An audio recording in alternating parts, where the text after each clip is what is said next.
sana'tu abu'u laka bi ni'matika 'alayya wa abu'u bi dhanbi faghfir li fa innahu la yaghfiru dzunuba illa anta. Allahumma inna nas'aluka 'ilman nafi'an wa rizqan tayyiban wa 'amalan mutaqabbala. Allahumma inna nas'aluka al-huda wat tuqa wal afafa wal ghina. Allahumma inna na'udzubika min 'ilmin la yanfa' wa min qalbin la yakhsha wa min nafsin la tasba wa min du'ain la yustajabu lah. Raditu billahi rabba wa bil islami dina wa bi Muhammadin nabiyya wa rasula. Rabbi zidna ilma warzuqna fahma.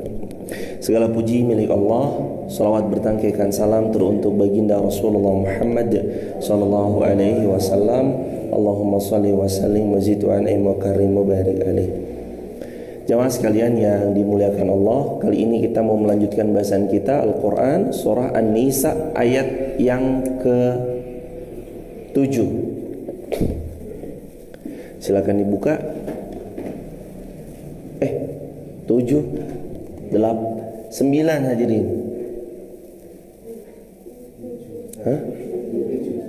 Oh 7. A'udzu billahi minasy syaithanir rajim.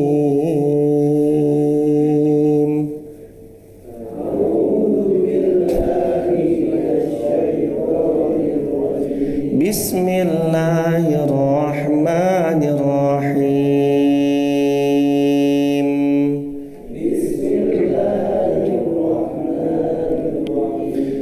Lirrijali nasibum mimma tarakal walidani wal aqrabun.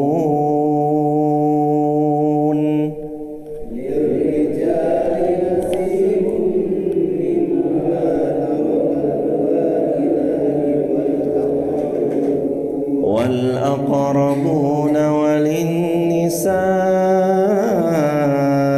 nasibum mimma tarak.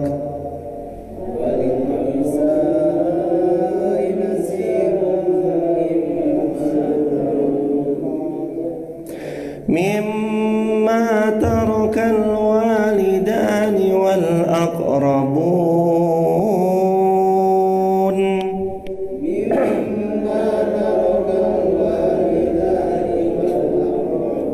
Wal aqrabuna mimma qalla minhu aw kathur.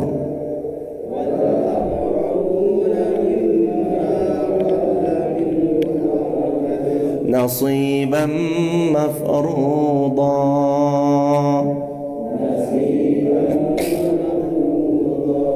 وإذا حضر القسمة أولو القربى واليتامى والمساكين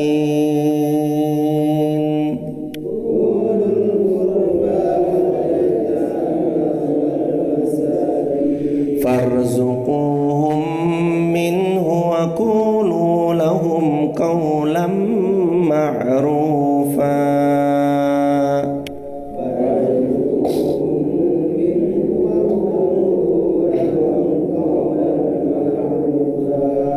Terakhir, وَلْيَخْشَى الَّذِينَ لَوْ تَرَكُوا مِنْ خَلْفِهِمْ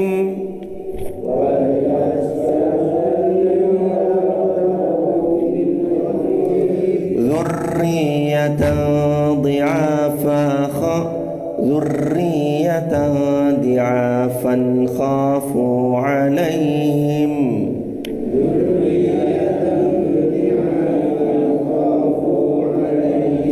فَلْيَتَّقُوا اللَّهَ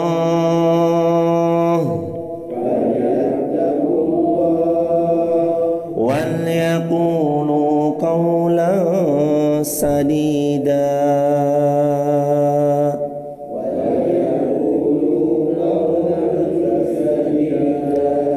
Allahumma arhamna bil Qur'an. Hadirin jamaah yang dirahmati Allah, tafsir An-Nisa ayat yang ke-7. Bagi orang laki-laki ada bagian dari harta peninggalan ibu, bapak dan kerabat-kerabatnya, dan bagi perempuan ada hak juga harta peninggalan ibu bapaknya, dan baik sedikit maupun banyak menurut bagian yang telah Allah tetapkan. Ayat di atas merupakan penjelas bahwa laki-laki maupun perempuan dalam syariat Allah ada bagian warisan untuk kedua belah pihak. Dipertegas nanti di ayat yang lain, laki-laki mithlu hadzil unsayain, dapat dua bagian perempuan. Jadi kalau perempuan dapat satu bagian, laki-laki dapat dua bagian, tapi ini nanti ada bahasannya tersendiri supaya kita lebih terperincikan. Lanjut ke ayat 8 hadirin, di mana Allah berfirman di ayat yang ke-8, dan apabila sewaktu pembagian itu hadir kerabat, anak yatim, orang miskin, maka berilah mereka dari harta itu sekedarnya dan ucapkan kepada mereka perkataan yang baik. Maknanya kata para ulama, apabila dalam pembagian warisan dihadiri oleh karib kerabat yang tidak mempunyai hak waris, atau didatangi oleh anak-anak yang telah ditinggal mati oleh ayah-ayah mereka sedangkan mereka masih kecil, atau orang-orang yang tidak memiliki harta untuk mencukupi mereka atau menutupi kebutuhan mereka, maka berikan kepada mereka sekedarnya dan harta warisan itu sebagai bentuk anjuran semata sebelum pembagian warisan kepada orang-orang yang berhak menerimanya, dan katakanlah kepada mereka ucapan yang baik, bukan ucapan yang kasar. Termasuk yang tidak mendapat waris, nomor 1,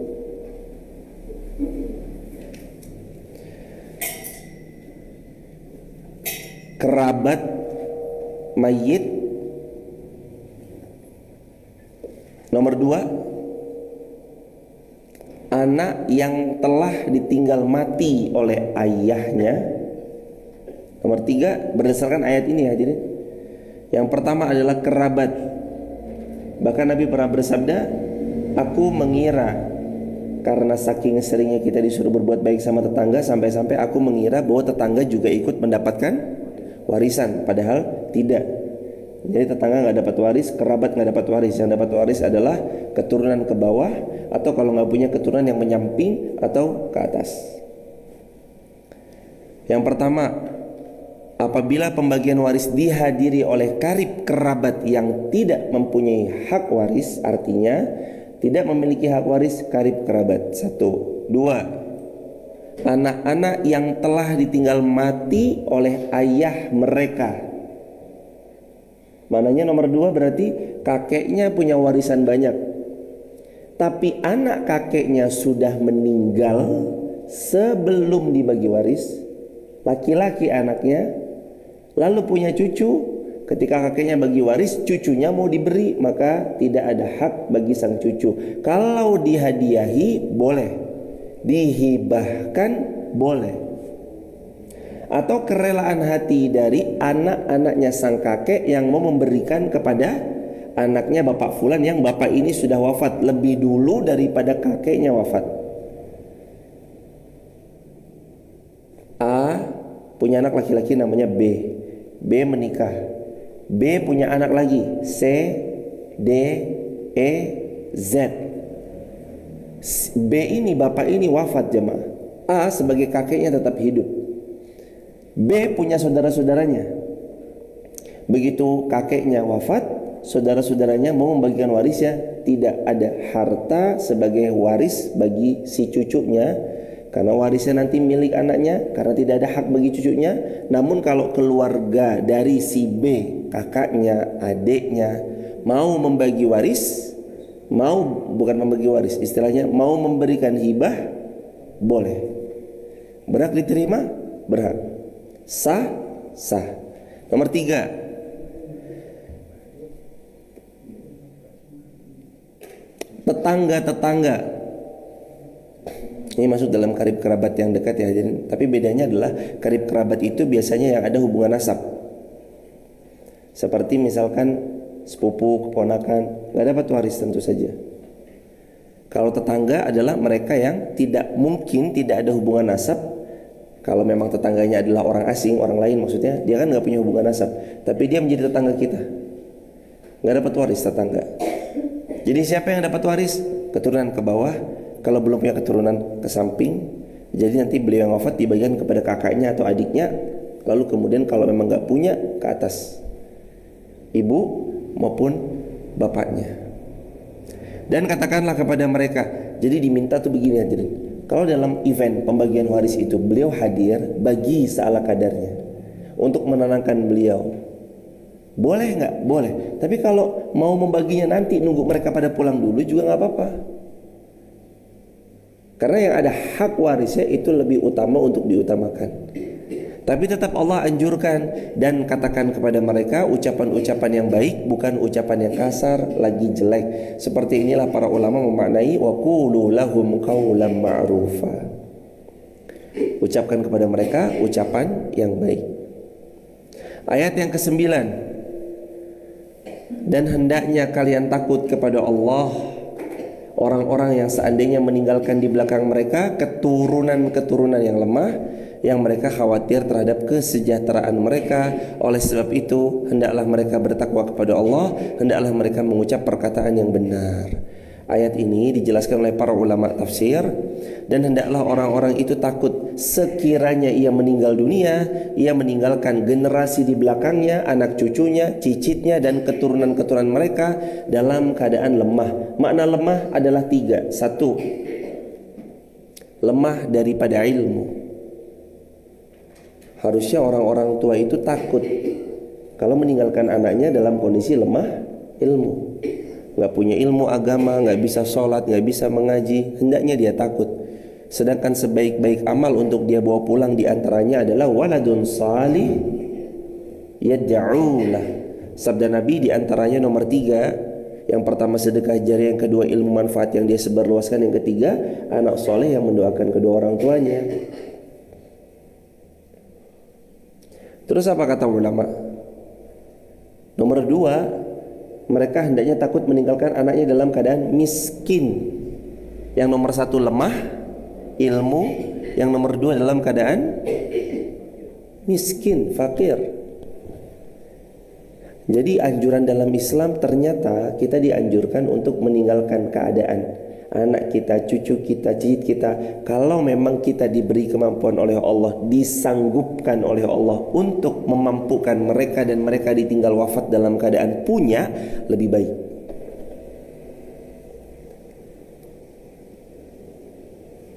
Ayahnya punya harta lebih, anaknya ya dipantaskan. Punya rumah nak satu-satu, besok buat modal kalau kamu jadi kiai, kalau kamu jadi ustadz ya biar gak menengadahkan tangan atau mengandalkan bisyarah dari jamaah atau apapun itu. Berdirilah sendiri nak, ini kamu sudah dibekali rumah. Itu lebih baik. Karena Allah berfirman dalam ayat ini, وَلْيَخْشَى الَّذِينَ لَوْ تَرَكُوا مِنْ خَلْفِهِمْ ذُرِّيَّةً ضِعَافًا.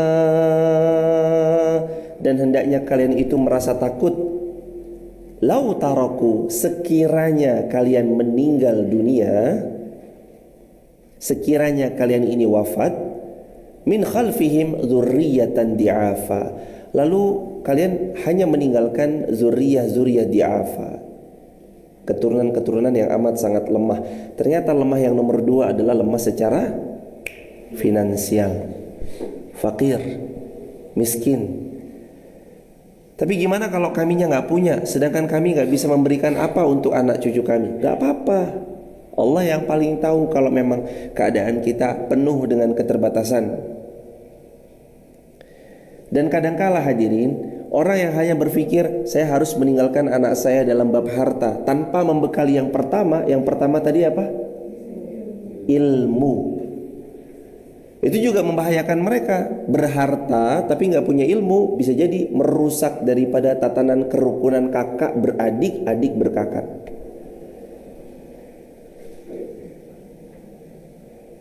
Mereka kakak beradik, tapi gara-gara gak berilmu, harta itu membuat mereka saling melukai satu sama lain, saling cakar-cakaran satu sama lain. Tapi justru kadangkala ada yang miskin, fakir bahkan, tapi justru rukun luar biasa, dan kefakirannya justru membuat daya juang yang kuat, sehingga beberapa tahun di kemudian mereka melesat lebih baik dari orang yang dimodali kekayaan tapi tanpa ilmu. Ayahnya seorang petani sederhana, ibunya seorang ibu rumah tangga. Kehidupan mereka sederhana lagi bersahaja, tapi mereka memiliki anak 12, yang ke-12 anaknya menjadi jenderal, ada yang menjadi ini, ada yang menjadi orang sukses di kota-kota besar, ada yang menjadi pengusaha dengan 2000 karyawan, ada yang menjadi ini dan itu. Sebab apa? Sebab daya juang. Mereka tahu mereka orang yang gak berpunya, dan mereka dibekali orang yang berilmu. Mereka tangguh, mereka fight, walaupun harus sendirian. Mereka datang, yarhamukillah, mereka datang ke kota orang, atau mereka datang ke negeri orang. Di kota orang itu mereka memohon pertolongan kepada Allah agar Allah mudahkan jalannya di kota orang atau di negeri orang, sehingga mereka sukses di tanah perantauannya. Makanya hadirin jamaah yang dirahmati Allah, memang dalam satu sisi kita harus meninggalkan, satu, jangan sampai lemah ilmunya, dua, jangan sampai lemah hartanya. Tapi bukan berarti lantas terus kemudian kalau memang kita belum diberi kemampuan, kita merasa gagal menjadi orang tua. Sama sekali tidak. Lagi-lagi Nabi mengingatkan, at-taqwa hahuna, ketakwaan itu letaknya di sini, bukan ada pada harta yang digenggam, kekuasaan yang dia duduki, pangkat jabatan yang ia punyai, ilmu yang ia miliki, atau apapun, tapi takwa itu letaknya di sini. Kalau memang hari ini kita belum diberi kemampuan, keturunan-keturunan kita diberikan harta, minimal nomor pertama apa tadi? Ilmu. Wal yakhshal ladzina, ayo yakhshal ladzina, harus takut, punya rasa takut jemaah. Lau taraku, kalau kita nanti mati meninggalkan min khalfihim, barisan-barisan di belakang kita, dzurriyyatan di'afa, keturunan yang miskin, keturunan yang lemah, keturunan yang tidak berilmu lagi tidak beradab. Berarti wal yakhsha, kalimat ini kamu harus takut. Artinya sebagai orang tua kita harus belajar supaya anak kita ya sama berilmunya. Sebagai orang tua kita harus mencontohkan bekerja keras agar anak kita mengcopy paste bahwa ayahnya pekerja keras. Sebagai ibu kita harus mendidik mereka dengan adab agar putri kita juga melihat kepada ibunya yang penuh dengan adab melayani ayahnya. Wal yakhsha, harus takut. وَلْيَخْشَ الَّذِينَ لَوْ تَرَكُوا مِنْ خَلْفِهِمْ ذُرِّيَّةً ضِعَافًا. Harus takut kalian semua kepada Allah. Kalau kalian meninggal dan barisan di belakang kalian adalah dzurriyyatan dhi'afa, generasi yang lemah. Nomor 3, yang pertama adalah lemah ilmunya, nomor 2 adalah lemah hartanya, nomor 3 adalah lemah fisik mentalnya. Kenapa? Para sahabat Nabi itu adalah sahabat yang paling berbinar-binar kalau berbicara tentang kemuliaan Islam. Karena mental mereka itu dipupuk sejak awal, mereka dididik, digembleng oleh baginda Rasulullah SAW. Didikan Nabi itu bukan didikan kaleng-kaleng jemaah. Tempaan mental sudah ada sejak awal. Tempaan mental sudah ada sedari awal.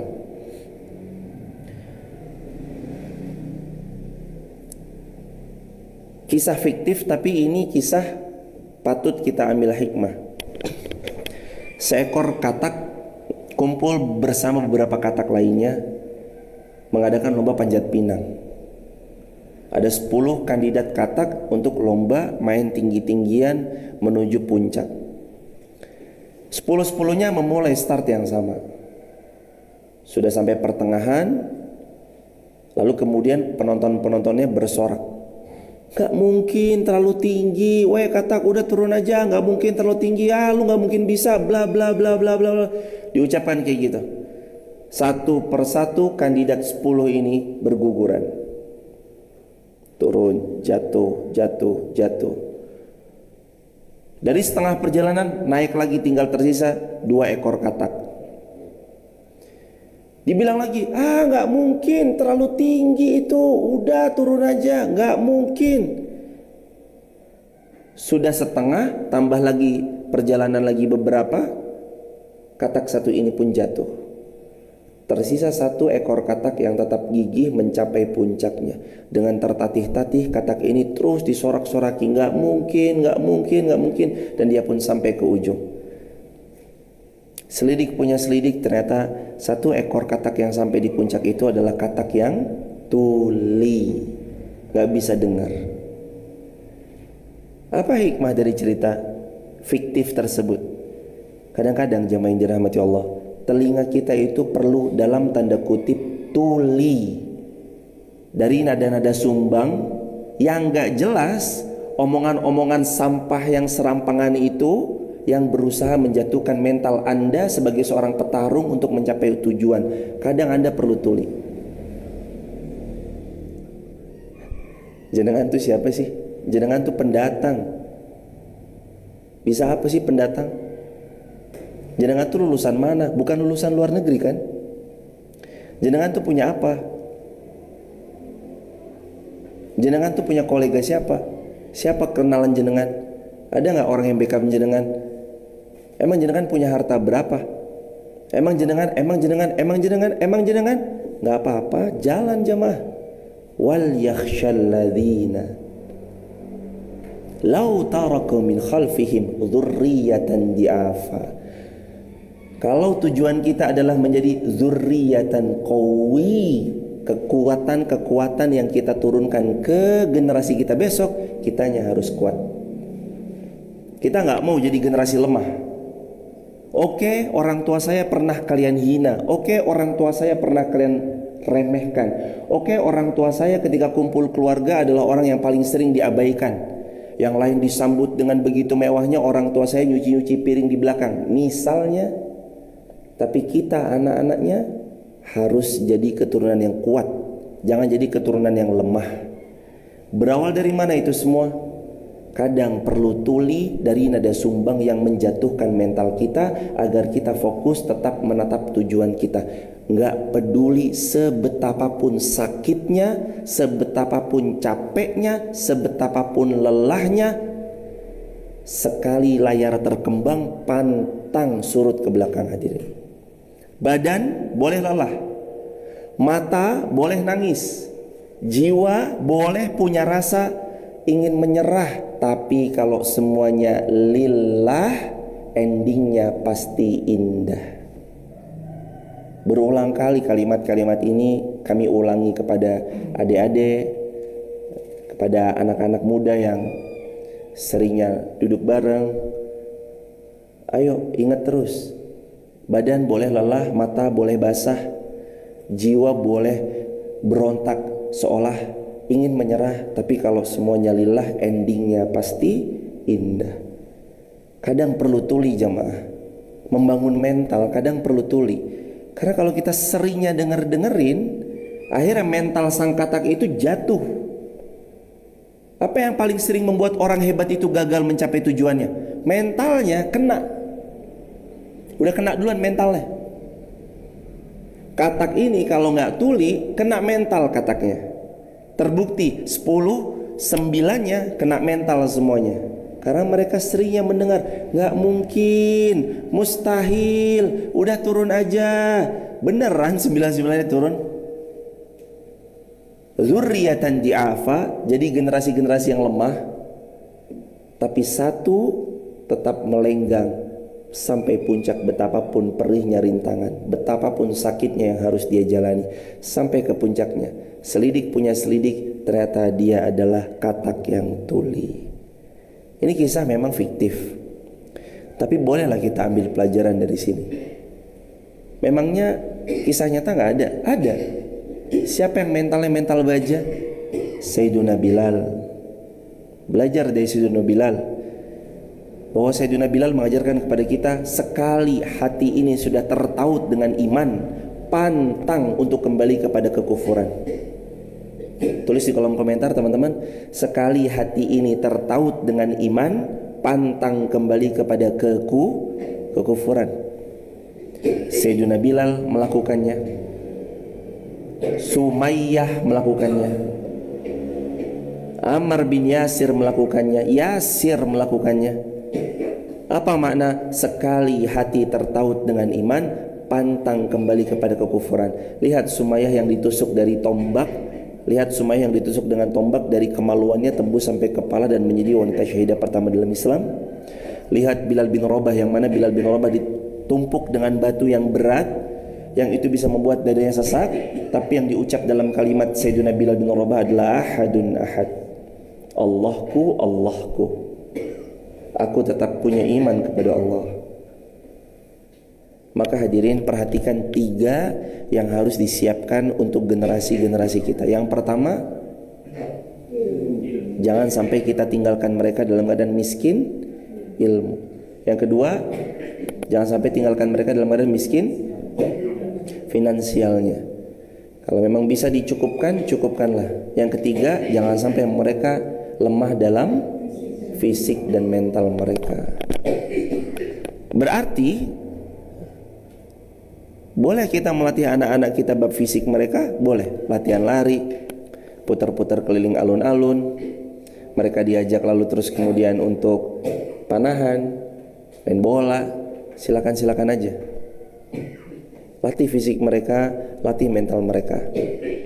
Jemaah, Muhammad Al-Fatih kecil didampingi oleh gurunya Syekh Syamsuddin. Lalu gurunya sering bilang, waktu Muhammad Al-Fatih masih usia 5-6 tahun, wahai anakku sayang, kamu lihat di sebelah sana benteng yang paling kuat?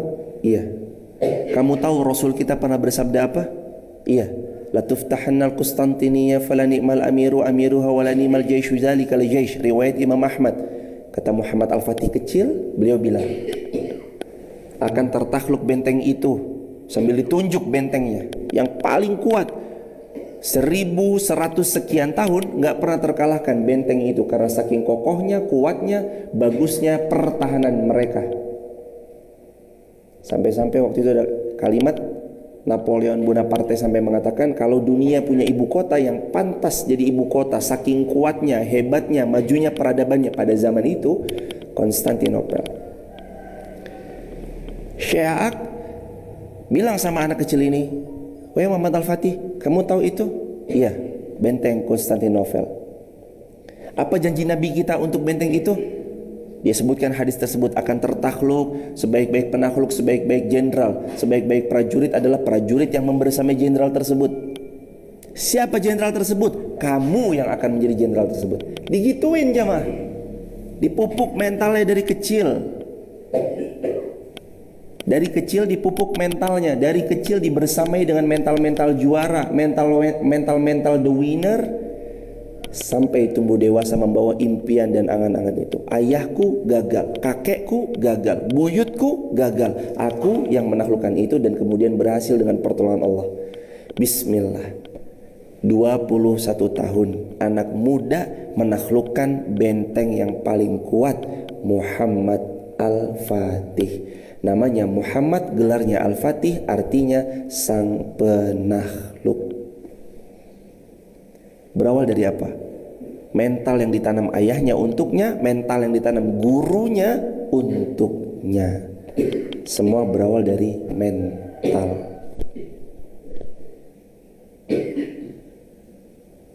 Latih mental jemaah. Jangan punya keturunan-keturunan yang mentalnya belum dicoba udah ngalah, belum berperang sudah kalah, belum masuk ke medan jihad udah kalah duluan. Kayaknya nggak bisa nih, padahal masih terbuka kemungkinan kita untuk mencoba. Makanya lagi-lagi Allah berfirman dalam ayat ini, wal yakhshalladzina law taraku min khalfihim dzurriyyatan dhi'afa. Dan hendaknya kita takut kalau nanti kita meninggal, barisan di belakang kita adalah generasi-generasi yang lemah. Ternyata jamaah, ada anjuran dalam Al-Quran, kita diminta untuk menyiapkan generasi yang akan datang. Dianjurkan menyiapkan generasi yang akan datang. Persiapan itu bisa dimulai sedini mungkin dari sekarang. Kitanya juz 30, anak kitanya juz 10 juz. Kitanya baru 1 juz 30, anak kita hafal 10 juz. Anak kita menyiapkan generasi anaknya kemudian, yakni generasi cucu kita. Berapa mereka hafal? 20 juz. Lalu cicit kita, berapa mereka hafal? 30 juz. Lalu canggah kita. Dan akan datang generasi yang lebih baik, lebih baik, lebih baik dari kualitas kita sebagai orang tuanya, kita sebagai kakek neneknya, dan kita sebagai buyut-buyutnya. Generasi yang lebih baik dari kualitas kita sebagai orang tuanya. Makanya kalau ada falsafah Jawa, bapak waele kowe ojo. Itu kalimat falsafah yang indah jemaah. Cukup bapak aja yang di sini, kamu harus lebih baik dari ayahmu ini. Sampai di sini cukup bapak aja, kamu harus lebih baik dari bapakmu ya le. Mental, ilmu, harta. Ketiganya ini support system untuk mendukung generasi yang dzurriyatan di'af, supaya tidak jadi generasi dzurriyatan di'afa, supaya nggak jadi generasi-generasi yang lemah. Gimana supaya kuat? Ilmu, harta, mental. Itu aja jemaah. IHM. IHM, ilmu, harta, mental. Lalu Allah berfirman di ayat ini, dilanjutkan oleh Allah Subhanahu wa taala, khafu alaihim falyattaqullah wal yaqulu qawlan sadida. Oleh sebab itu hendaknya kamu bertakwa kepada Allah. Mau keturunan kita menjadi keturunan-keturunan yang kuat, bertakwa kepada Allah, itu kuncinya. Tapi saya udah bertakwa, kenapa anak keturunan saya nggak sesuai dengan yang saya harapkan? Sabar, boleh jadi itu ujian yang Allah datangkan supaya iman kita lebih tinggi dan pahala kita lebih banyak karena pahala sabar. Siapa contoh yang orang tuanya beriman anaknya kufur? Nabi Nuh, kurang apa? Nabi Nuh bukan sekedar ustadz, tapi Nabi Nuh adalah seorang nabi, seorang rasul, dan beliau adalah yang dicintai Allah juga, termasuk karena Nabi dan Rasul maksudnya dicintai Allah Subhanahu wa taala. Tapi anaknya kufur. Maka bertakwa di sini maknanya berusahalah sebaik mungkin yang kalian bisa untuk jadi orang tua yang kelak meninggalkan generasi-generasi yang kuat semampu kalian dengan ketakwaan yang kalian bisa. Wal yakhshal ladzina lau taraku min khalfihim dzurriyyatan di'afa. Ayo takut meninggalkan generasi-generasi yang lemah. Khafu alaihim, yang dikhawatirkan tentang kesejahteraan yang sudah kalian wafat. Falyattaqullah, tapi kalau kalian mau punya generasi yang kuat, kalian harus bertakwa kepada Allah. Wal yaqulu qawlan sadida, dan ini yang sulit, nggak mudah. Dan kalau kalian mau punya generasi-generasi yang kuat, biasakan qaulan sadida, perkataan yang benar.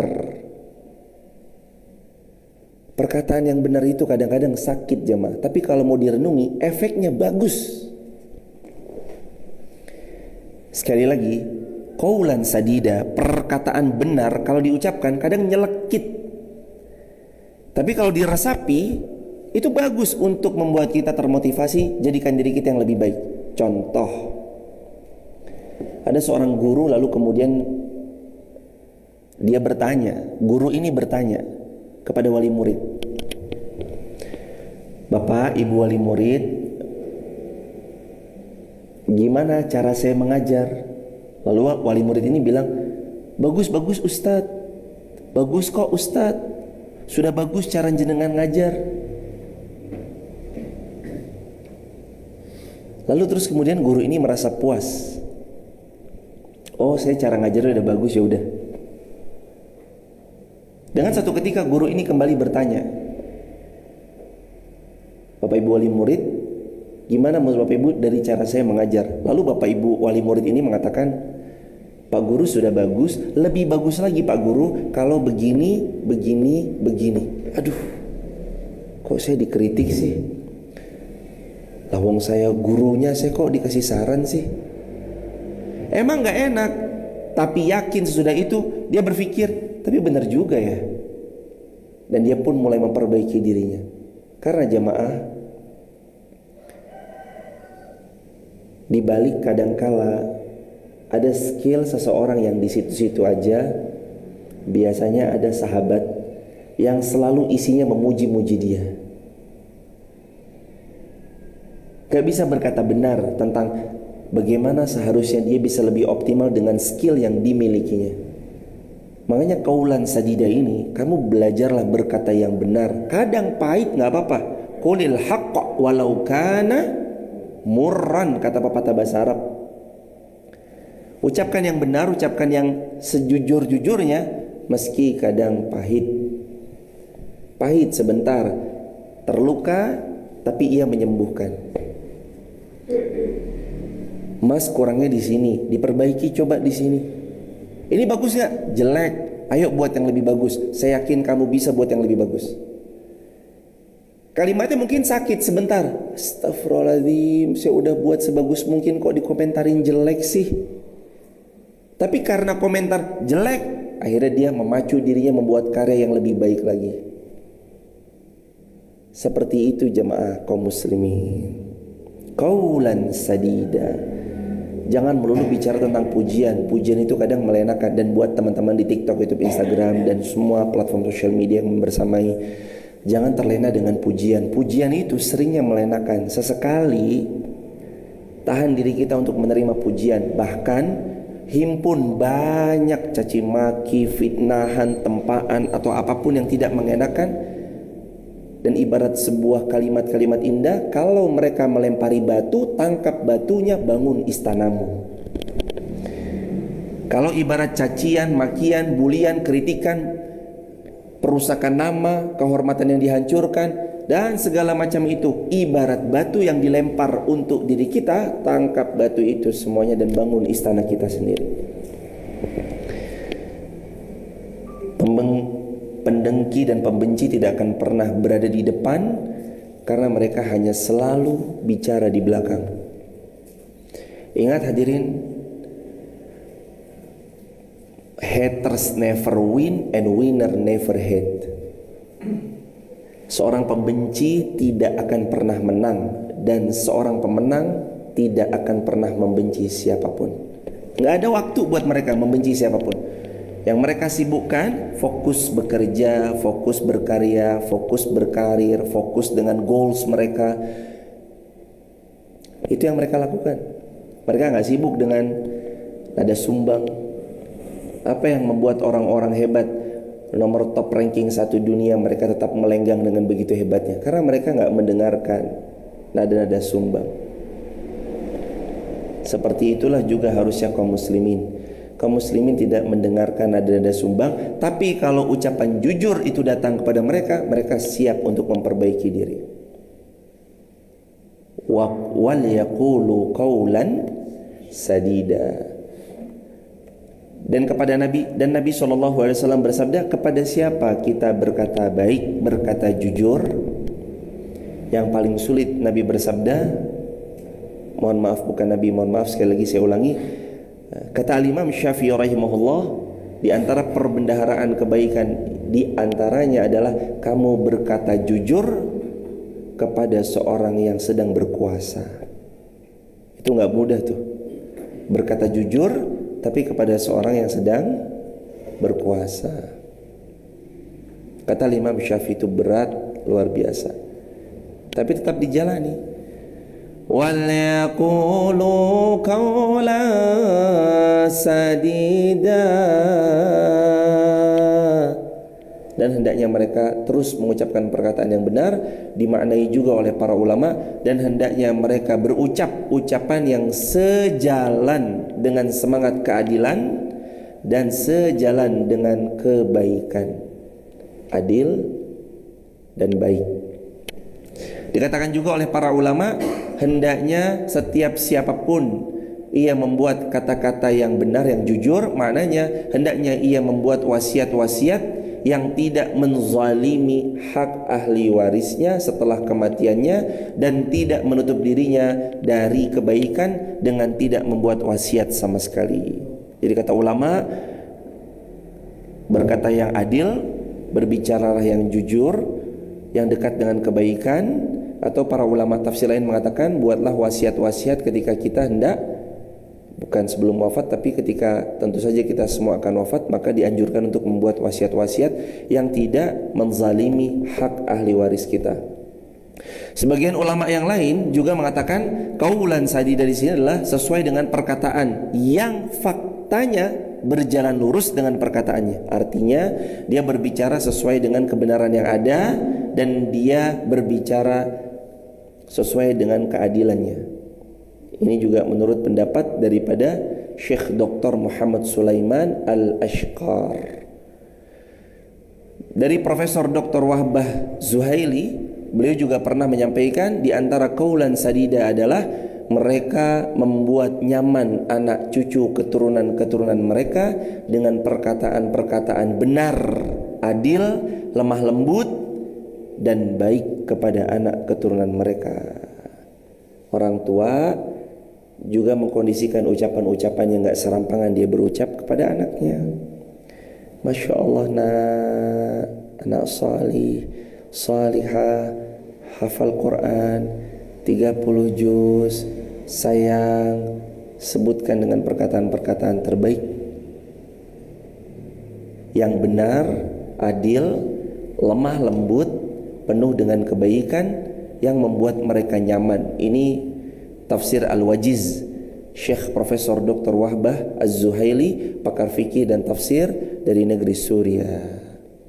Jadi hadirin jamaah yang dirahmati Allah, seperti itulah jamaah kaidah, koridor dari apa yang kita baca, tadabburi, kita ulangi lagi bersama-sama dalam Al-Quran surah An-Nisa ayat yang ke-9, wal yakhshal ladzina law taraku min khalfihim dzurriyyatan diafa khafu alaihim. Hendaknya kalian itu punya rasa takut kalau kalian meninggal keturunan kalian itu lemah. Lemah dalam bab apa? 3 IHM. I-nya lemah ilmu, H-nya lemah harta, M-nya lemah mental. Falyattaqillah, hendaknya kalian semua falyattaqullah. Kalau kalian tidak mau meninggalkan generasi dalam keadaan lemah, bertakwa kalian kepada Allah. Karena boleh jadi bapaknya mungkin sering dianggap remeh dan lemah di sebagian desa tempatnya dia tinggal, tapi karena seringnya ia bertakwa kepada Allah, dia punya generasi yang powernya kuat. Wal yaqulu qawlan sadida, bertakwa kepada Allah dan sering-sering kalian semua berkata dengan perkataan yang benar. Maknanya sudah dijelaskan tadi. Ada yang mengatakan tulisan wasiat sebelum wafat, tuliskan wasiat sebelum wafat, bahkan dari sekarang sudah mulai membuat wasiat. Berkata benar maknanya berkata yang adil, berkata yang jujur, berkata yang baik. Dan menurut Profesor Dr. Wahbah Zuhaili, beliau mengatakan berkata benar di sini juga termasuk diantaranya adalah membuat ucapan yang nyaman untuk keturunan-keturunan kita dengan perkataan yang benar, adil, lemah lembut, penuh dengan kebaikan. Seperti itulah jamaah yang dirahmati Allah yang bisa dapat kita pelajari di pagi ini dengan segala kelemahan dan kekurangan apa yang kami miliki. Semoga Allah mengampuni, dan insya Allah besok kalau Allah izinkan masih dalam keadaan sehat, kita bisa mengaji bersama. Besok hari Rabu jamaah kami sekaligus besok terakhir ya, karena Rabu Ba'da Elena kami harus safar ke Denpasar Bali. Insya Allah sampai tanggal 21 kita insya Allah kalau masih hidup diizinkan usia yang berkah, 22 baru ketemu lagi insya Allah biidznillah. Besok satu lagi kita bahas ayat yang ke-10 dan seterusnya insya Allah. Baik jamaah yang dirahmati Allah, sampai sini ada yang mau didiskusikan?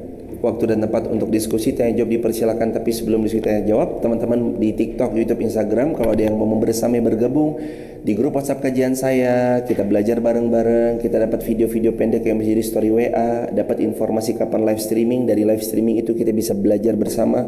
Teman-teman bisa tap link di bio, sebut namanya, asal kotanya, asal negaranya. Mudah-mudahan kita sama-sama berjuang di jalan Allah jadikan diri kita yang lebih baik, dan jadikan diri kita yang mudah-mudahan diridhoi Allah Subhanahu wa taala. Tap link di bio, sebut namanya, asal kotanya, asal negaranya. Barakallahu fikum. Untuk tanya jawab dipersilakan. Ada? Fadhol ya Anda, silakan.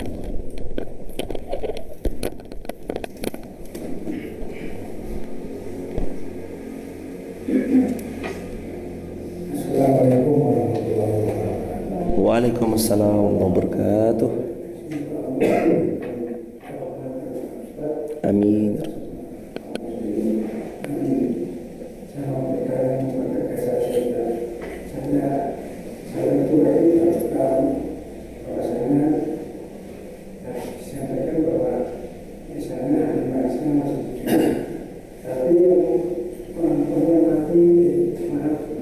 Ayah handanya.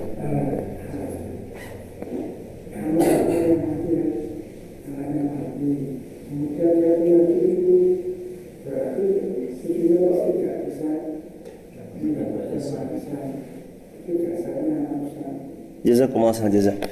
Semoga Allah memuliakan ayahanda sekeluarga besar dan seluruh kaum muslimin dimuliakan Allah Subhanahu wa taala. Apa dasarnya? Sebagaimana Allah berfirman dalam Al-Qur'an, Quran surah An-Nisa ayat yang ke-7. An-Nisa ayat yang ke-7. Dan bagi laki-laki ada hak bagian, ayat yang ke-8-nya, mohon maaf. Dan apabila sewaktu pembagian itu hadir beberapa kerabat, anak-anak yatim, orang-orang miskin, maka berilah mereka dari harta itu sekedar dan ucapkan kepada mereka perkataan yang baik. Ya, di antaranya adalah yang jamaah yang dirahmati Allah. Para ulama di sini diucapkan, tadi juga disampaikan di sebelumnya di ayat yang ke-8, An-Nisa ayat yang ke-8, dalam tafsir Muyassar, bahwasanya disampaikan bahwa kerabat tidak memiliki hak waris. Lalu anak-anak yang telah ditinggal mati oleh ayah mereka, maksudnya adalah anak cucu dari sang kakek yang wafat, lalu tetangga-tetangga mereka. Dalam tafsir Al-Muyassar disampaikan bahwa mereka tidak berhak mendapatkan warisan. Jadi landasannya ini ayahanda, dalil. Jadi ini ayatnya, tafsirnya ada di sini.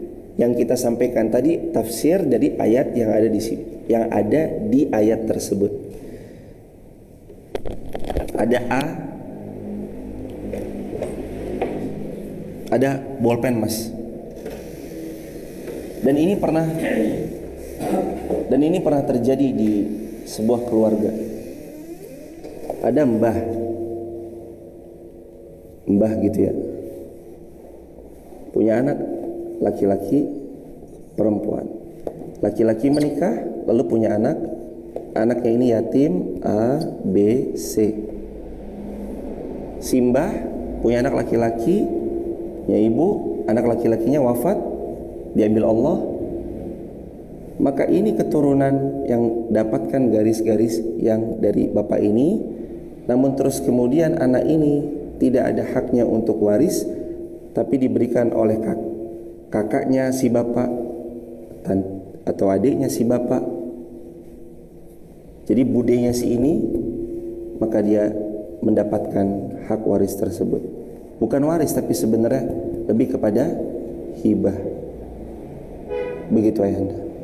Boleh dilanjut mas? Istri dari si ayahnya, anak-anak. Laki-laki dari simbah. Ibu ya, istri dari yang meninggal. Ibunya ini Istri yang meninggal itu tidak dapat karena bukan bagian daripada anaknya si bapak. Ikatan menantu itu kan terputus setelah wafat atau bercerainya. Dan menantu itu kan bukan anak. Ya kan? Cucu ini setelah ayahnya wafat maka tidak dapat. Terus kemudian simbah memberikan kepada anak-anak yang ada di bawahnya, tapi kakak adiknya ini memberikan hibah kepada A, B, C, dan A, B, C dapat. Begitu jemaah. Karena kejadian kemarin begitu jemaah.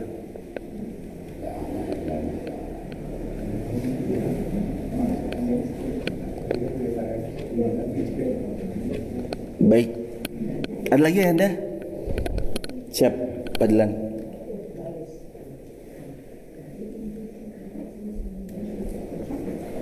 Pak Dilan. Assalamualaikum warahmatullahi wabarakatuh. Waalaikumsalam. Baik, masih seputar yang ada di papan tulis. Seandainya Mbah itu sebelum meninggal menghibahkan kepada cucunya yang laki-lakinya karena Mbah itu meninggal. Bagaimana? Ini apa boleh atau tidak? Sah. Apakah boleh seorang mbah menghibahkan kepada cucunya baik rumah, mobil, kendaraan, apapun sah, halal. Hibah ini untuk cucuku yang nomor 1, nomor 2, nomor 3, dapat A, dapat B, dapat C. Boleh, sah. Begitu. Baik. Ada lagi hadirin? Dari TikTok boleh? Boleh dibaca?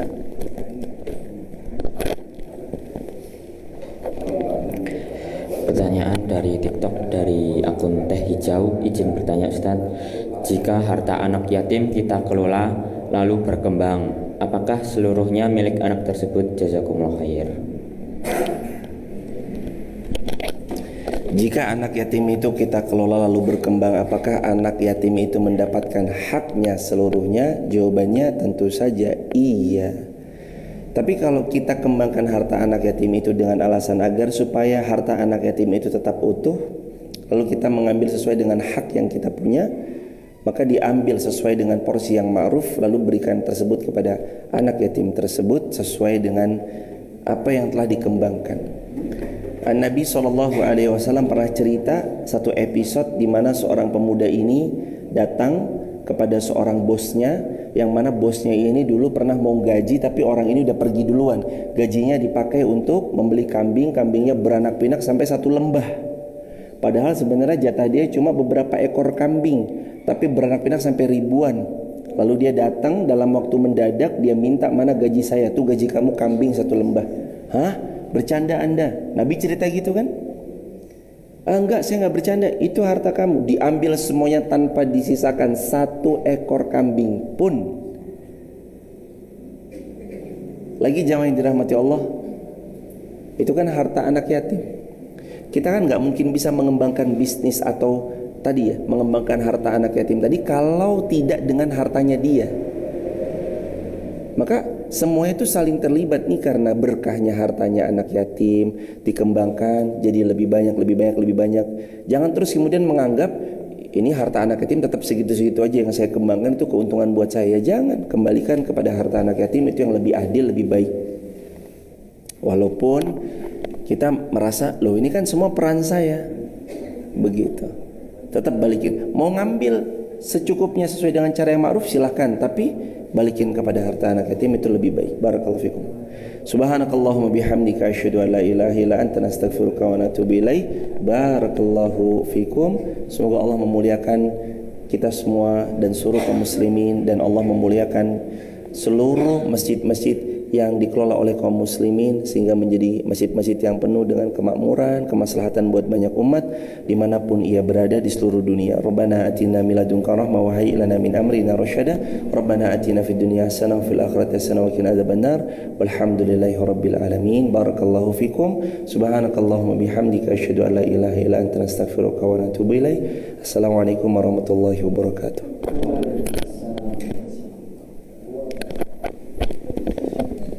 Buat teman-teman yang mau bergabung di grup WhatsApp kajian kami, silakan tap link di bio, sebut nama, asal kota, asal negara ya sahabat. Barakallahu fikum, sehat-sehat semua. Barakallah.